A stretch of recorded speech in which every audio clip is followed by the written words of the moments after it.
Et bonjour Multicoque Mag, bienvenue à bord de ce magnifique ORC 57. Nous sommes à Marine Olympique en Grèce et demain nous allons prendre le départ de la Aegean 600. Une course assez sportive, assez musclée qui va nous amener à travers la mer Égée pendant 3-4 jours avec des conditions météo très variées, du petit temps au début, mais après nous allons devoir affronter le fameux Meltem, ce vent qui peut être assez fort entre les îles grecques, avec une flotte de 8 multicoques, des bateaux assez hétéroclites. Ça va de ce magnifique plan Nigeria Rains, un one-up de 78 pieds, Allegra, jusqu'à des bateaux de série. Nous allons avoir un Outremer 4X, un ORC 50, il y a aussi un plan Le Rouge, one-off, un trimaran rapido de 53 pieds. Bref, une magnifique flotte, des conditions exceptionnelles, un terrain de jeu fantastique. Rendez-vous demain sur la ligne de départ et tous les jours vous pourrez suivre la course avec Multicoque Mag.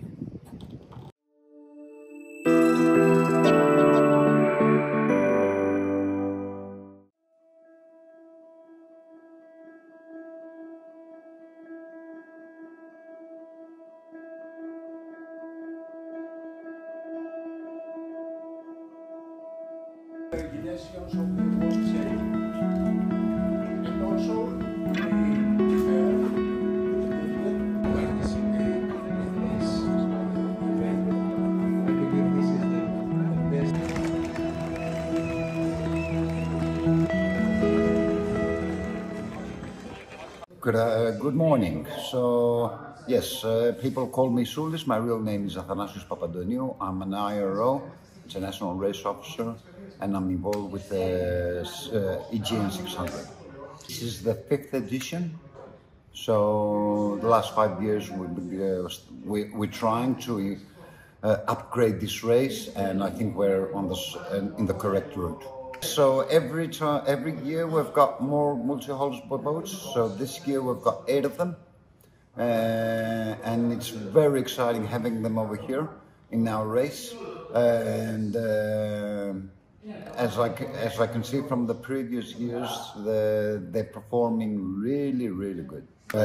For the next coming days, we will be not having the wind speed that we had in the previous races. It's going to be a little bit more lighter. And the race, as you mentioned, is very demanding because it's not a 600 straight line race. You need to go do something like a slalom in between the Greek islands, which means that you're going to be having all kind of sailing. So they're going to be beating, you're going to be reaching, you're going to be running. So it's going to be having a lot of sails putting up and putting down. And you're going to be passing through 13 Greek islands during this race.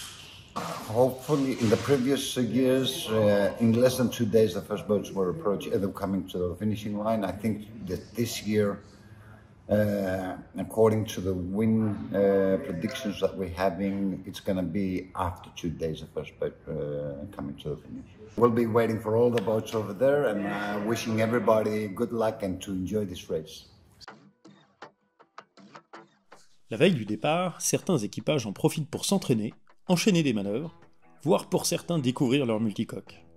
Sur Avelvez, nous profitons de ces dernières heures pour finir de vider le bateau afin d'être le plus léger possible et nous nous briefons sur la sécurité à bord et l'organisation des postes.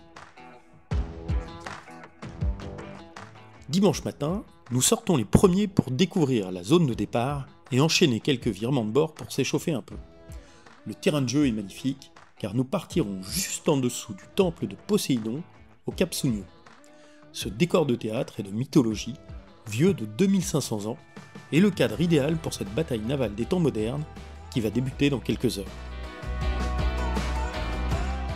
Juste avant le départ, le vent s'établit autour des 18 nœuds et la tension commence à monter légèrement à bord. Pendant la phase de pré-départ, nous en profitons pour analyser le plan d'eau, définir le côté favorable de la ligne, mais aussi évaluer nos concurrents. Le départ est l'une des phases clés d'une régate, car il faut réussir à bien partir, sans être gêné par des concurrents plus grands et rapides, et sans se faire rentrer dedans ou entraîner une collision. À ce petit jeu, nous nous en sortons pas trop mal en passant la bouée de dégagement en 3e position, juste derrière le Rapido 53 XS, qui semble très véloce au près. Nous envoyons notre Genneker en prenant un cap légèrement au-dessus de la route pour essayer de gagner le plus rapidement possible du terrain vers le sud et subir le moins possible la pétole annoncée. Nos concurrents multiplient les manœuvres, certains semblent hésiter à envoyer le SPI, d'autres l'offrent vers les îles au vent pour essayer de trouver du vent plus frais. La brise, qui après avoir un peu faibli, reprend des tours et nous naviguons par moments à plus de 16 nœuds. Malheureusement, dès la fin d'après-midi, le vent faiblit complètement et nous nous retrouvons encalminés à une vingtaine de milles de Milos. Plus un souffle, notre puissant catamaran a du mal à se mouvoir dans les tout petits airs. Il faut rester très concentré, à l'écoute de la moindre risée, et c'est paradoxalement plutôt dans ces conditions que les équipages expérimentés font la différence. Les grands monocoques de course commencent à nous rattraper, une équipière sur un maxi entame une petite danse pour faire venir le vent. C'est un vœu pieux car nous resterons encalminés pendant des heures, ne parcourant qu'une vingtaine de milles dans la nuit. Au petit matin, nous finissons par passer l'îlot d'Antimilos au prix d'efforts incessants. Bon alors, la régate, ça te plaît?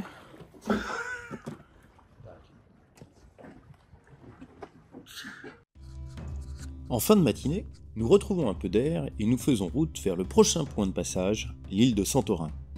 Malheureusement, notre catamaran ne dispose pas de grand SPI et nous sommes un peu distancés sur les grands bords de portant quand le vent est inférieur à 18 nœuds.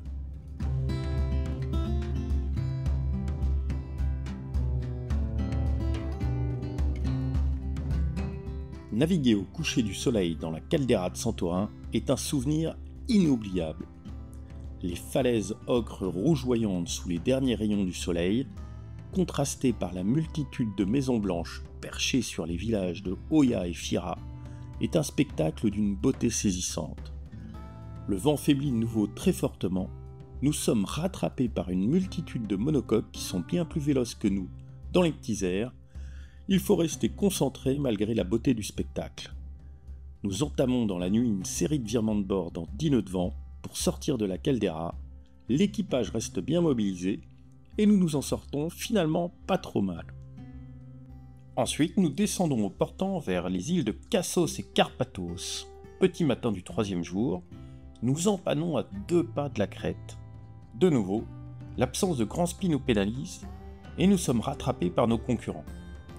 Heureusement, en jouant dans les risées sous le vent des îles, nous arrivons à faire des runs à 25 nœuds et cette fois-ci ce sont les monocoques qui sont les plus à la peine.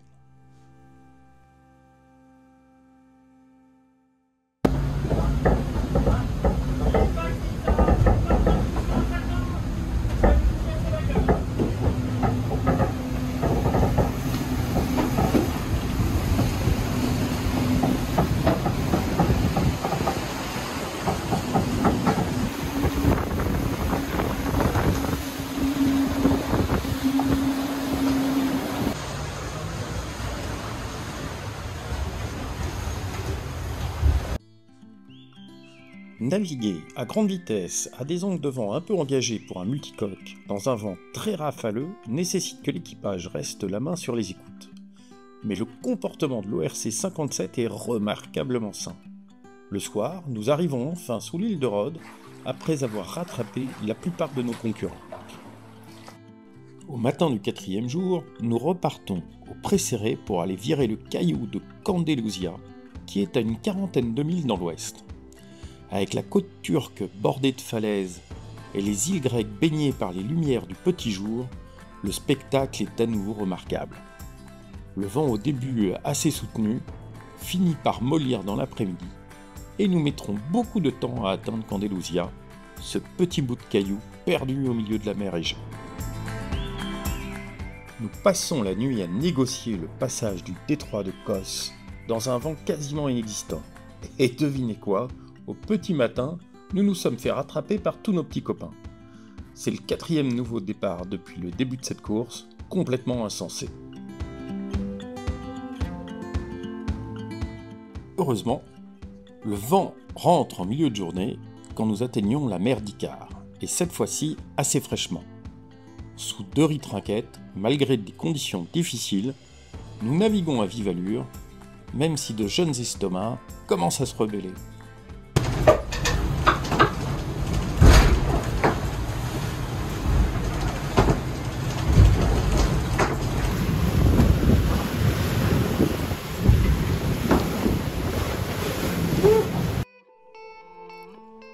En fin d'après-midi, le vent adonne en fraîchissant et s'ensuit un run d'anthologie vers l'île de Mykonos.